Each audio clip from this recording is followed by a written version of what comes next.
I'd like to call the Monday, August 14th, 2017 Blue Springs Planning Commission meeting to order. And if I could ask you all to please rise and join me in the Pledge of Allegiance. I pledge allegiance to the flag of the United States of America and to the republic for which it stands, one nation, under God, indivisible, with liberty and justice for all. I want to welcome you all here this evening and those also watching. And before I get started with everything, I'd like to welcome two new commissioners with us tonight. We have Scott Casey to my left and Chad Sanderson to my right. We want to welcome you and thank you very much for joining us. Now I'll go over the agenda for this evening. We have the consent agenda. Number 2, we have the public hearing for Unified Development Code. 3, the public hearing rezoning of St. Mary's, but we do have them requesting to continue to August 28th. The number 4, the public hearing, the planned development concept plan for Eagles Creek. They've also asked to request continuance to August 28th on that item. Number 5, the public hearing and rezoning for the villas at Parkway. Number 6, we have the public hearing planned development concept plan for the villas. Number 7, the preliminary plat for the Parkway third plat. And number 8, other business followed by adjournment. So, I would entertain a motion for the consent agenda. So moved. Commissioner Wallace, do I hear a second? Second. Commissioner Graham. All those in favor say aye. Aye. Anyone opposed? Motion's carried. Now, before I open the public hearing on the Unified Development, let me read the instructions and procedures for our public hearing. I'll open the public hearing and call for exhibits from our city attorney. The staff will make their presentation. Commissioners can ask questions. The applicant will make their presentation. We'll ask for witnesses in favor, opposed. We'll have general discussion, and then I'll close the public hearing followed by a vote. All right, so I'll open the public hearing and I'll ask the city attorney for exhibits. Madam Chairman, I offer the following exhibits into the record. Exhibit 1, staff report with attachments. 2, affidavit of publication in the Examiner on July 29, 2017. 3, application with attachments. 4, Title IV Land Use Section, Blue Springs Code of Ordinances by reference. 5, Section 405.090.H1, screening of equipment, roof. 6, Chapter 120, Article 6, Development Advisory Commission, add to UDC Chapter 402, Review and Decision-Making Bodies. 7, Section 405.030, Non-Residential Building Type Standards, Small Commercial Buildings. 8, Section 404.240.L, Downtown Development Code, Building Materials. 9, Section 404.090, 110.D.4, two-family and multifamily performance design standards, limited building types. 10, Section 407.020 D2, single and two-family residential driveway coverage. Thank you very much. And I gather Mr. Allen? Yes, thank you, Madam Chair and members of the Commission. Before this evening are 6 separate requests to modify the current Unified Development Code, or UDC, which was adopted by the City Council back in August of 2015 and made effective in October of 2015. As noted in the memo, there have been a few rounds of modifications brought before you and then also to the City Council. Since that time, averaging about 2 per year. This year, we're only looking at this one approach to modify the UDC based on the need to correct some errors, make some other sections easier to implement and understand. So again, there are 6 amendments that were numbered and noted, as City Attorney Summer had noted, as well in the reading of the exhibits. There's also one item that was provided to you, number 7, that's just simply for informational purposes at this time. I will note just historically kind of where we've been with these proposed revisions is that, excuse me, back at the end of March, one of the items, the one related to the Downtown Development Code, was presented to the Downtown Review Board. and was recommended by them to move forward to be modified, and that's related to the EFIS standards, and I'll get into that here in a moment. It was a combination with the downtown design guidelines standards that were then presented to the City Council, which were adopted by resolution as, again, just some guidelines for downtown development and redevelopment, looking specifically at design standards in the downtown area, and that was brought to the City Council in April. With that, in July, mid-July, the other items with that EFIS recommendation through the downtown design guidelines was brought before the Development Advisory Commission, the DAC, and from there now it is before you for your consideration, and we will be looking forward to a recommendation here on the full package, hopefully as one vote, to the City Council for their meeting next week. So with that, kind of a little framework in terms of history and steps, kind of how we progress through the process here. We'll walk through each of these individually for your consideration. The first one noted is references roof-mounted equipment. There's been a lot of subjectivity when it comes to the current code standards. As you see here, it talks about roof screens when used shall be coordinated with the building to maintain a unified appearance. That's very general in nature. And we looked at other neighboring communities to see if we get a little bit more robust language, something a little bit less subjective. Still allow for some subjectivity based on the context of the building and the surrounding area, but give some additional guidance to those who are trying to install roof screens, which again is a consistent and common requirement, as you see in a lot of site plan design review projects and applications come before this commission. So with that, staff is recommending striking the language you see there and adding the language to replace it in red. And again, giving a little bit more specificity, talking about parapet walls, coordinating with the building, so on and so forth, rather than just that generic maintaining a unified appearance language. With that, number 2 is something that point to Ms. Fendora, who mentioned that. She noted that there was really an omission which really didn't connect the Development Advisory Commission back to the UDC, meaning these UDC changes needing to go through and under the Development Advisory Commission, who then is making a recommendation as they are tonight to the Planning Commission. So thanks to Ms. Fendora for catching that, and we've again making just a simple reference back to the rest of the municipal code where all the boards and commissions are identified. So again, just making that tie back and connection between the DAC and the UDC. Here's one where it's simply a typo. Minimum side setback of 10 inches certainly sounds illogical, and it is. So we're we hit the double quote mark instead of the single, and should be a 10-foot side setback for these small industrial buildings. Again, this is in the building type standards. I don't think we've run into really any issues at this point. It seems, again, logical that it's referencing 10 feet and not 10 inches. So hopefully that's a fairly straightforward correction. Here's where we talk about the Downtown Development Code. Again, this went before the Downtown Review Board back the end of March. It was in conjunction with the Downtown Design Guidelines. I know Commissioner Billups and others were heavily involved with that through the Downtown Live group. So with that, there's been a lot of interest in allowing exterior installation and finish systems, or EFIS, as more commonly noted there on the language there in this section. And again, because EFIS, if it's installed, maintained properly, and provided with a lot of different other options for finishing that type of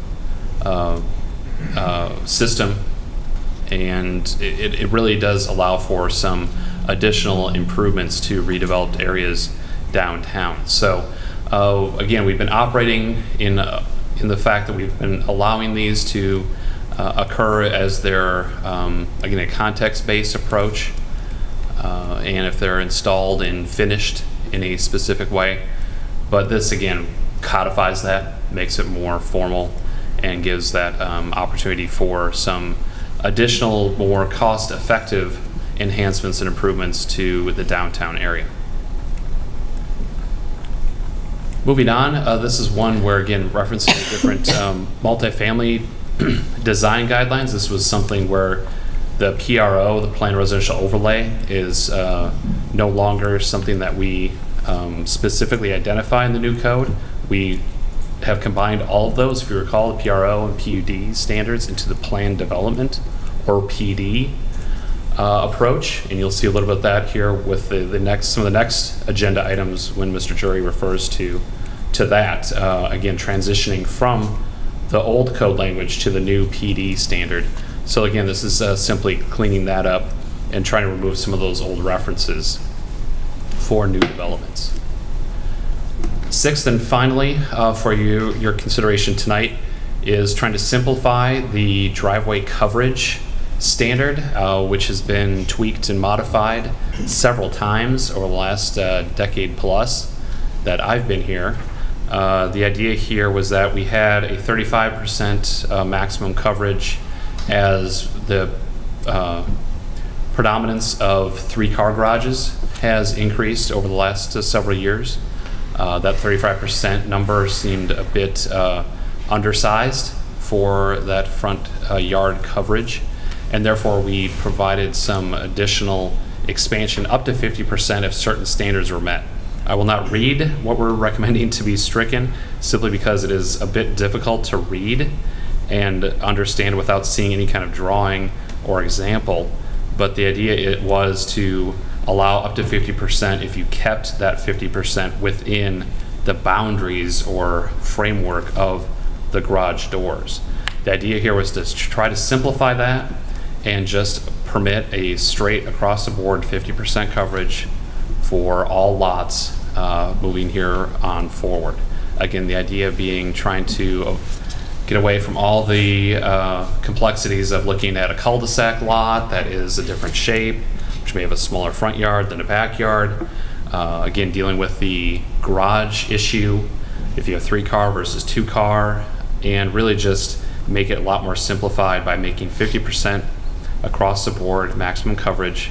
And along with that, the last language there you see, then further defining that by saying that there would be a maximum of 30 feet within the right-of-way, meaning your driveway apron cannot be wider than 30 feet. And again, that matches with the APWA standards that the city is also utilizes and has adopted through the recent UDC adoption. So again, there's your limiting factor, is not having 40, 50 foot wide driveways at the street, but allowing additional coverage beyond the sidewalk or behind the curb, behind the street. So there's still some limitations and restrictions with that, but it's a little bit more simplified, I think. And finally, again, this is not an item for approval recommendation tonight, but it's simply something that staff, both community development and public works, have been working with city attorney to start putting together some ideas for excuse me, construction site standards. It's been a lot more front of mind lately with a lot of the heavy rains we've had, where we see mud and debris perhaps washing into the public right-of-way, across sidewalks, into neighboring yards.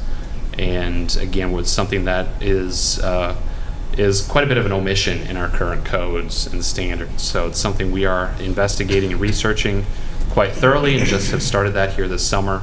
So that's something I'll be coming back to you. So if you do see another UDC revision here yet within this kind of 9 to 12 month time frame, it most likely would be simply looking at this situation. So again, it's something that we're looking at. You can see there we called it fugitive mud ordinance. That was a term coined by our previous city attorney. That again is something, if you Google that, you may see some other ordinances that could fit with what we're looking to do here. And again, construction site standards, there are some standards for erosion control and such above and beyond a certain threshold in terms of size of lot or developed area, but it's a rather large threshold. So we're really trying to address the The infill lots, those lots that are kind of been left vacant and are now getting built on within an established developed subdivision and neighborhood. So the idea here is if you're developing, a large scale subdivision, for example, in Chapman Farms, you're going to have erosion control standards and such through our provisions because you exceed a certain basic size. But if you're just developing one lot or two lots within an established neighborhood, there's really not much regulation to address erosion control and other construction site standards in that situation. So a lot of background just to give you kind of a summary of where we've been. Also thanks to Mr. Jury, he's been the one who's been tracking a lot of this as we've been out applying the UDC. And so we do actually have a spreadsheet, we track these, and we come back to you, once or twice a year with some recommendations that we've seen when we actually apply the UDC that perhaps need some updates. So I've spoken long enough, and I'll certainly stand for any questions if there are any. Are there any questions? Yes, Commissioner Fairbanks. Yes, I had a question on the item 7. Are there constraints on what a builder can do with the dirt that's excavated for a basement foundation? Does that have to stay on the lot, or can it be hauled away? Chairman Banks and Commissioner Fairbanks, as it currently stands, good question. That as it currently stands, there really are no restrictions on what happens to that excavated dirt or fill dirt. Again, unless we reach a certain threshold, and I'll look to Mr. Degenhardt, I believe it's 2 acres is where we need is it 2 acres where there's a requirement that there's erosion control and measures taken? DNR, it's 1 acre. 1 acre, thank you. So if it's under 1 acre, it's really pretty wide open with what can happen. Okay. So that would obviously be an option on these infill lots. They could just haul the dirt away. Correct, and that's a good point. That's one of the items we'll be looking at, researching to see what other communities are doing in terms of, again, making sure that whatever is done on an infill lot does not impact the public right-of-way or neighboring property, and that's really where we've seen some issues lately.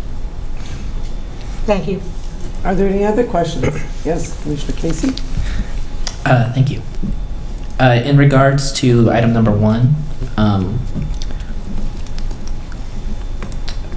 are we, for an existing property, that may want to update, upgrade, or add additional rooftop mounted equipment, would they be required to install these parapet walls as well, or would that be just for new development?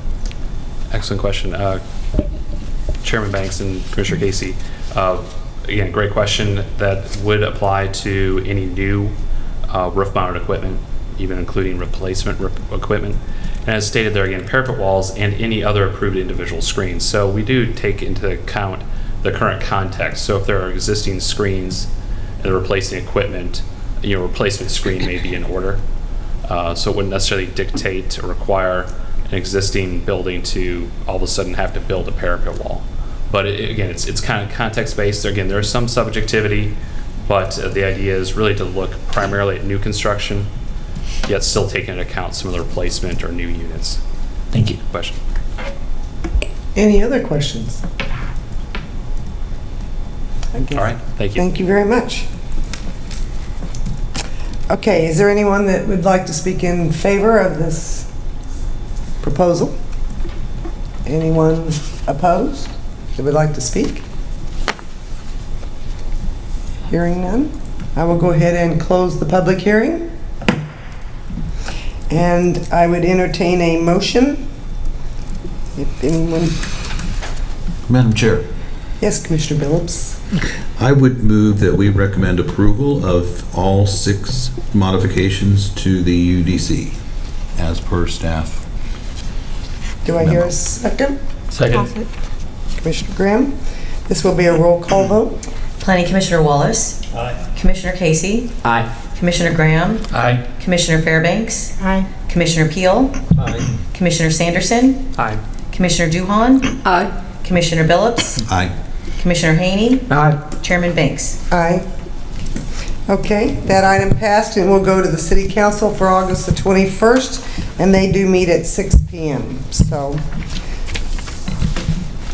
now, on item number 3, they've asked to continue to August 28th, and since it's already been open, I just would entertain a motion to continue this. Madam Chairman? Yes, Commissioner Make a Haney? motion to continue public hearing rezoning RZ 06175874 to the August 28th meeting. Do I hear a second? Second. Commissioner Duhan? All those in favor, say aye. Aye. Anyone opposed? Motion carried. And that will also be, I'm not sure, does that go on? Okay, all right. Now I'll need to open the public hearing for the plan development concept, and they have also asked to continue, so I'll open the public hearing for the plan development concept plan of Eagles Creek, and they've asked for a motion to continue also. Madam Chair? Yes, Commissioner Make a Haney? motion to continue public hearing plan development concept plan PDC 07175930 until the August 28th meeting. Okay. Do I hear a second? Second. All those in favor say aye. Aye. Anyone opposed?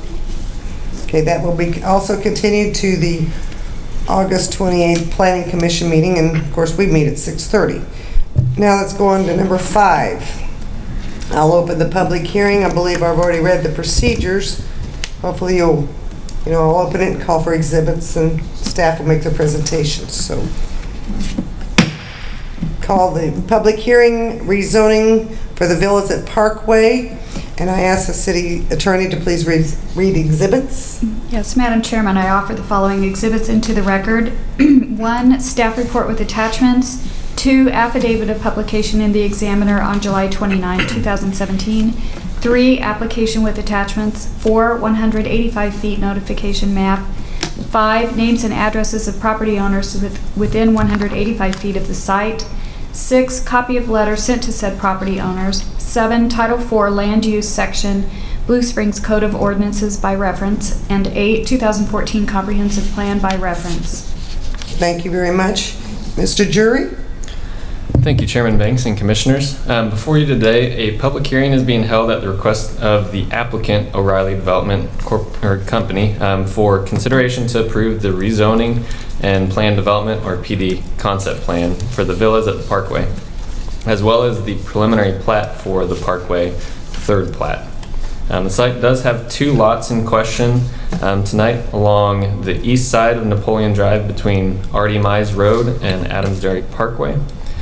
For reference, one of these 2 is the north lot, which I'll reference as the north lot, and then that's approximately 1.5 acres, and then there's also the triangle pie-shaped lot in the south, which I'll designate as the south property from here on out, which is approximately 1.7 acres.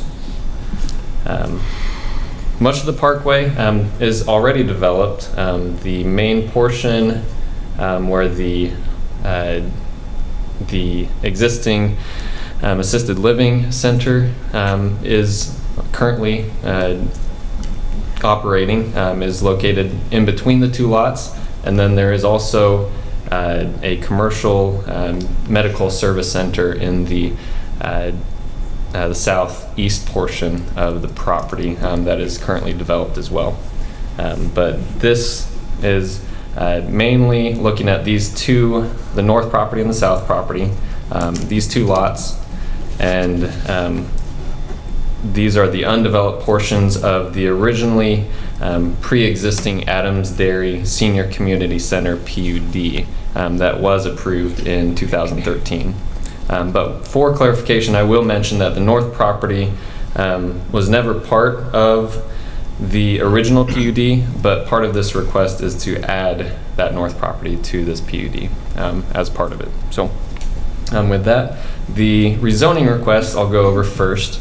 and then I'll go over the plan development and the preliminary plat as well. But the rezoning request, the applicant's requesting to change the existing zoning of the north property of SO ADPO, which is Service Office Adams Dairy Parkway overlay, from that to MF10 ADPO, which is multifamily 10, and also the south property, which is existing zoning GB ADPO, general business ADPO, and they're changing that as well to MF10 ADPO. This would allow the addition of the 20 multifamily unit residential development that they are proposing. There would be 20 units on 3.2 acres, which amounts to 6.25 units per acre density for the proposed development. And that is in line with what the MF, or the number portion of the MF10 stands for, which is 10 units an acre. So they're within the allowed density of their requested zoning. And staff does believe that this request is in line with the comprehensive plan and the surrounding area and uses of the area, and thus does recommend approval of the rezoning request. As for the plan development, I'll scroll over to show the plan.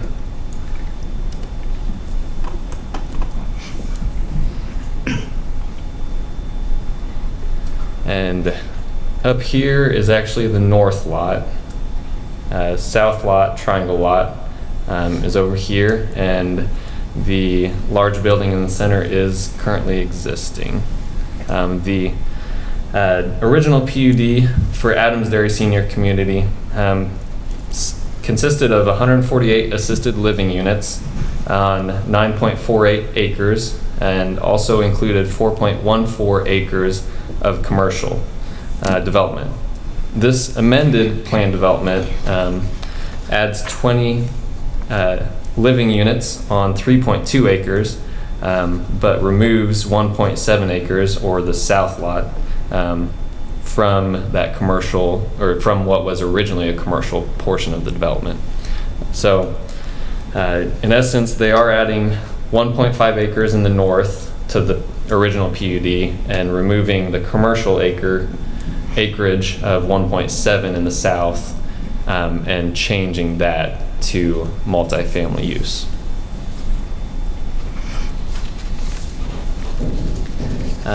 Overall, the applicant is requesting for 4 modifications, which they are allowed to do so with the plan development.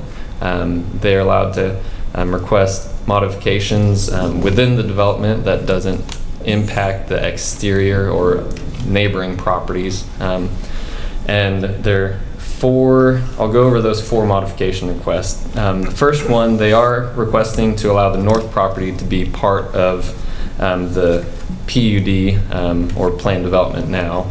And they're requesting that it be regulated by the 1996 UDC, even though it wasn't originally under that grandfathered in legacy project. But they're requesting this to provide some consistency across the development, so that there's not 2 standards, one for the main portion of it and then a different standard for the northern portion.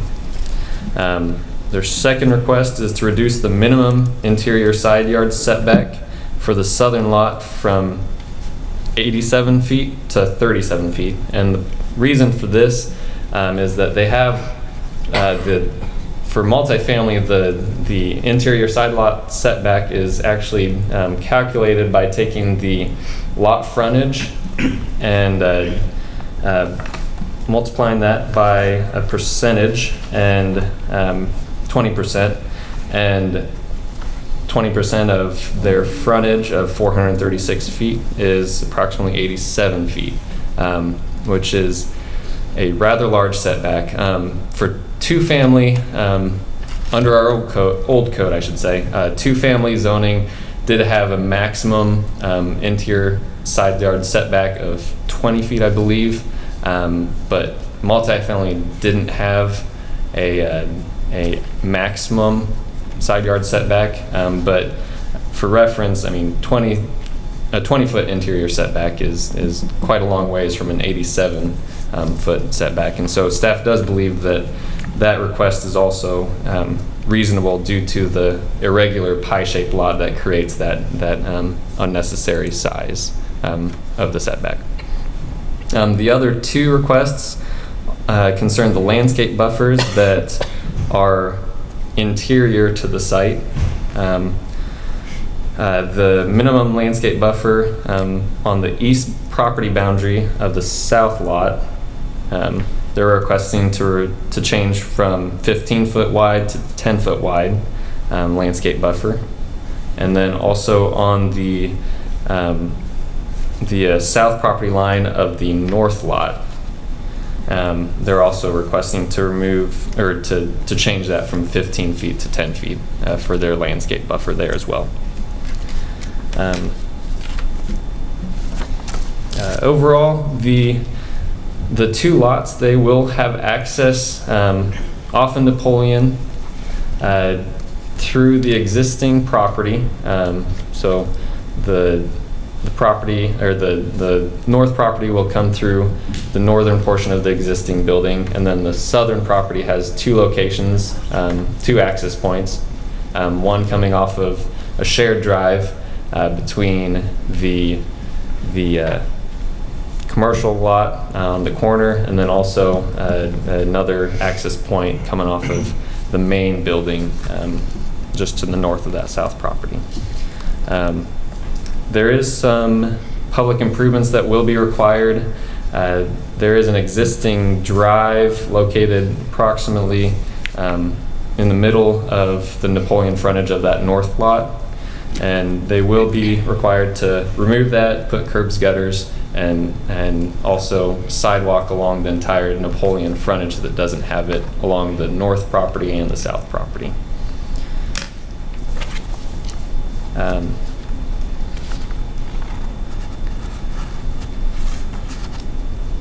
Beyond that, staff does have a couple things to mention still. The phasing of this development, the applicant is looking at developing both the north and south properties simultaneously, but there are some off-site improvements that should be completed with the associated development of each lot. So there's some sidewalk, crosswalks.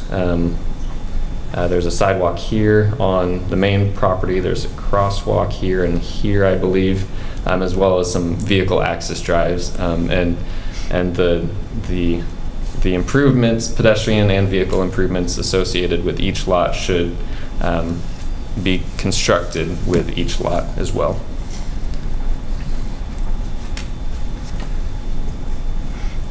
And I'll go over the proposed building types, at least with this concept plan.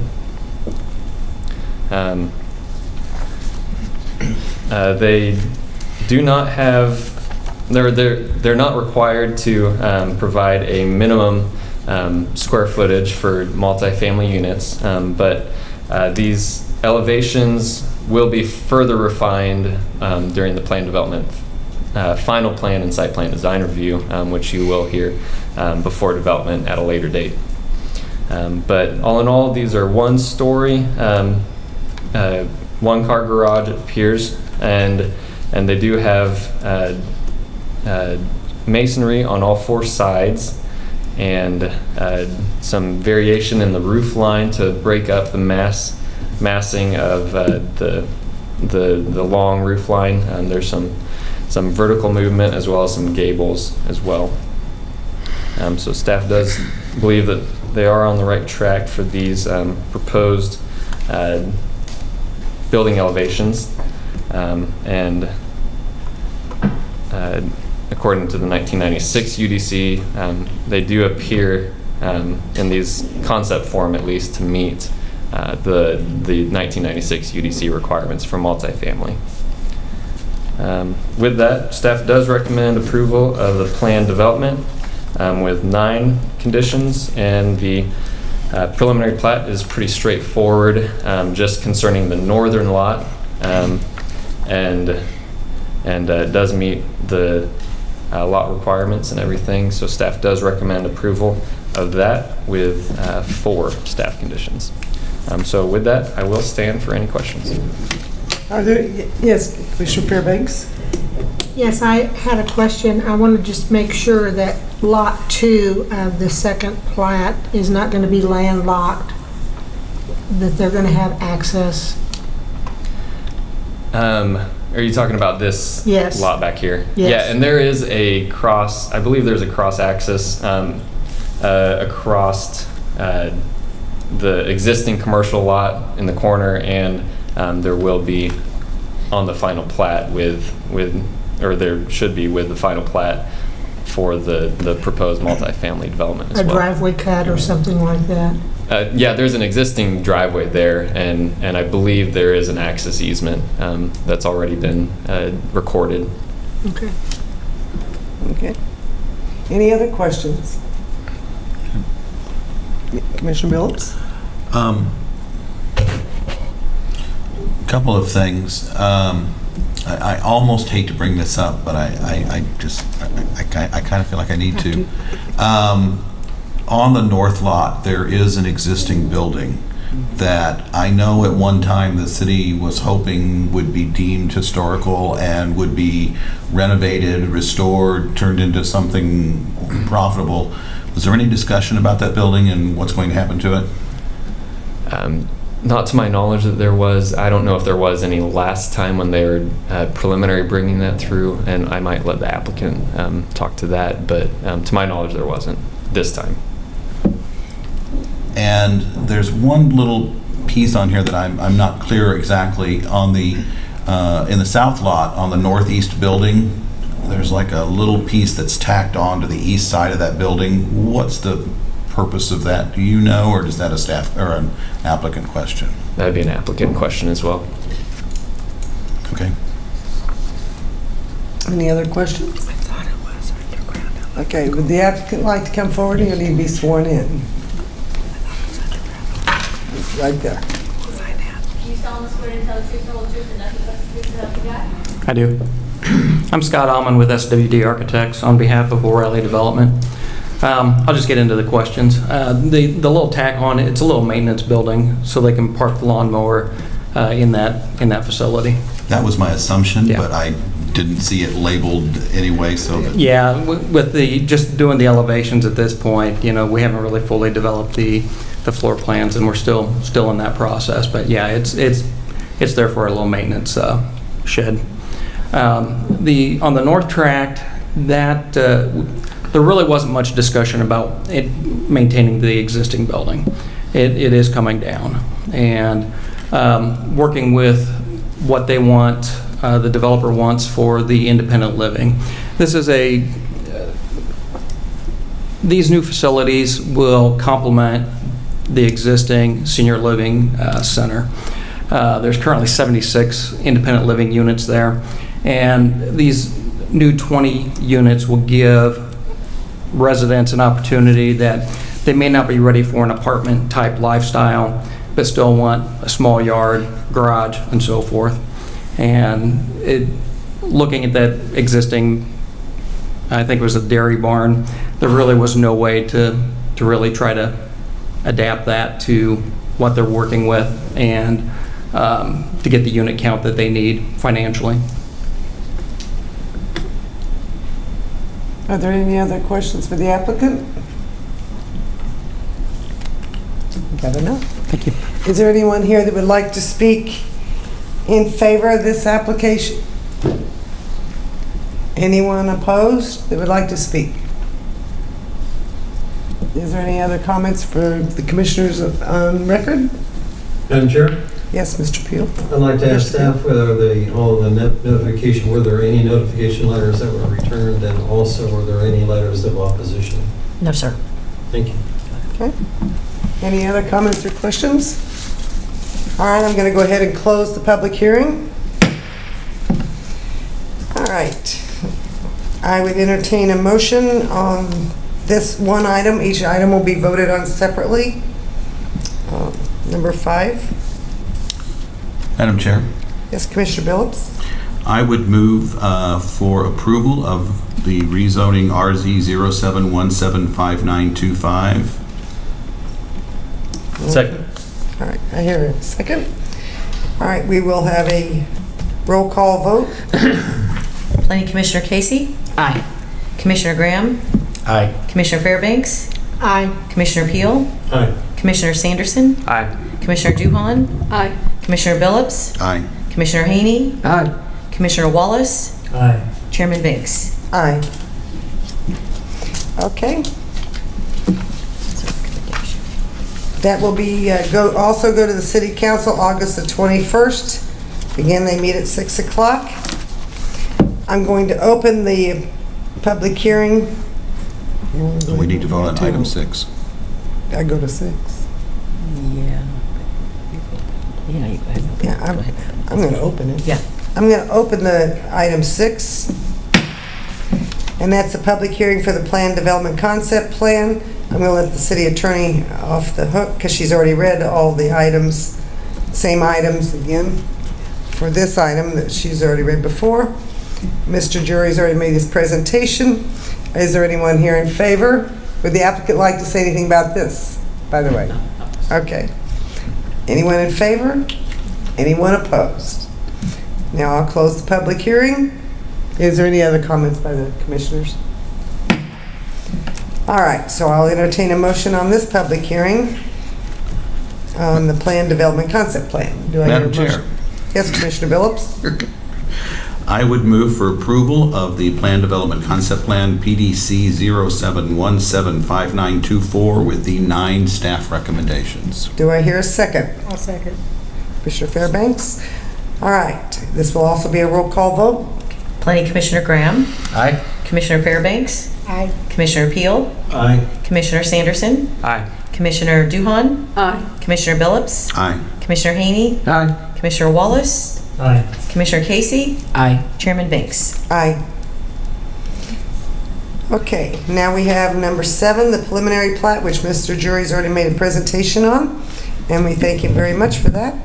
I would entertain a motion on the preliminary plat. Madam Chair, Yes, Mr. Billups, Commissioner Billups. I would also move for approval of the preliminary plat PP 07175926 for staff recommendations. Okay, do I hear a second? I'll Second. I think Commissioner Duhan, sorry. All right, this is no roll call, so we'll just, all those in favor? Aye. Anyone opposed? All right, and this will, motion carried. Now we have some other business. I believe Mr. Billups, real quick, had something he wanted to share. I just Billups? wanted to remind everyone that this coming Saturday, the Historical Society will be having their 3rd annual Taste of Blue Springs at the high school. It's a little bit earlier this year than it has been in the past due to getting the space at the high school. But they have over, I believe they're up to about 33 restaurants now that will be participating. And they also will have the silent auction raffle that they've had in the past. There's going to be a little bit of a change up this year in that the donations for the food bank, instead of actually bringing in food, they're asking you to bring in gift cards that they can use to help the applicants buy some of the things that people don't normally donate. So for every gift card you bring in, I believe you get 6 raffle tickets. Tickets. And the tickets are available at the museum at 15th and Main, and they are $12 a person in advance. And what time does the... And I was trying to look it up here real quick. too. It goes, I believe, from 4 to 8. Okay. 4 to 8 p.m. Okay, $12. Get your tickets at 15th and Main at the museum, and it's at the Blue Springs High school. It's High at the School. Blue Springs High School, yes. Let me double check this real quick here, yeah. You want to make sure everybody? No, in the Commons. In the Commons, okay. Pull this up All real right, quick. very 4 to 7, I'm sorry, 4 to 7. 4 to 7, yeah, we don't want you showing up late. No, they're expecting a very large crowd, much larger than they've had in the past. So get there early to make sure you get some good food. Okay, that's great. All right, thank you very much. And Mr. Allen, you had something you wanted to share? Yes, thank you, Chairman Banks. Just a couple events to put in your calendar for October. Both of those, well, actually, the first one is tentative. At the moment, the next Eastern Jackson County Planning Commissioners training is looking to be Tuesday, October 3rd, somewhere in Lee's Summit. Lee's Summit will be hosting that. We just met with them to kind of discuss the agenda topics, so on and so forth, just this past Friday. So that is still a tentative date, but looks to be pretty well focused on landing on that date. And again, will be hosted by Lee's Summit. So watch for a more formal save the date here shortly.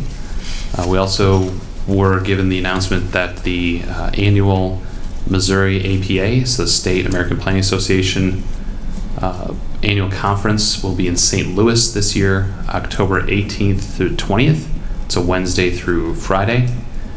And as we have been doing last little while, we'll be able to take one planning commissioner to that. So think about that, and if you're available to attend.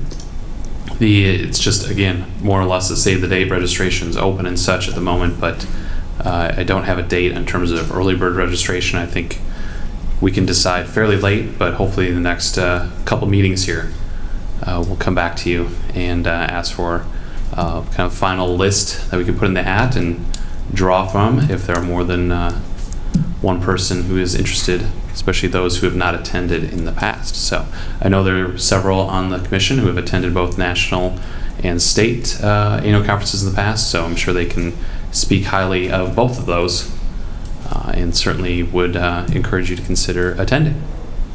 So those are coming up here on October. Thank you. Okay. Oh, we also have one more. We have a paper shredding event to be held Saturday, August the 27th from 9 to 12 at 903 West Main Street in Blue Springs. So make sure if you have any shredding, this is a great time to get rid of any. 21. It's Is it 6th. 21st? It's 26th. 26th. Sorry, Saturday the 26th. It says Saturday, okay. Okay. then We'll get that corrected. Thank you it for says mentioning Saturday that. the 26th 26th. of August. Yes, and just So don't show up on the 27th again. yes, don't do that. But So August the 2, and what was the time again? It is from 9 to noon, 9 to noon. and you're allowed 4 grocery bags, paper grocery bags full of items. Grocery bags. yes, for paper shredding, we are still looking for some volunteers. If you are available, even just for an hour shift, again, it's just 3 hours total, but even if you can just stop by for an hour to help kind of relieve folks as they go through, trying to get some additional volunteers, Boy Scouts, so on and so forth to help. But they come in waves, as you know, those who attended other similar events. So appreciate any help you can give. This would be great community service if they'd like to participate. And hopefully the weather will cooperate as well. You're right. Okay, does anyone have anything else? Madam Chair, Yes, Mr. Pitt. for those that are interested in the TED conference, or Technology, Entertainment, and Design conferences at the Kaufman Center this weekend. So for those that are interested, it's very informative. In fact, it usually sells out the minute that tickets become available. So if you'd like to check into that, I'll remind you that it is this weekend. Thank you very much. Anything else? We can just go to everything, can't we? All right. With hearing no other agenda items, I would entertain a motion to adjourn. So moved. So moved. I have several. Second. Gotcha. Did you get those? I got it. All those in favor say aye. Aye. Anyone opposed? All right. Planning Commission's adjourned.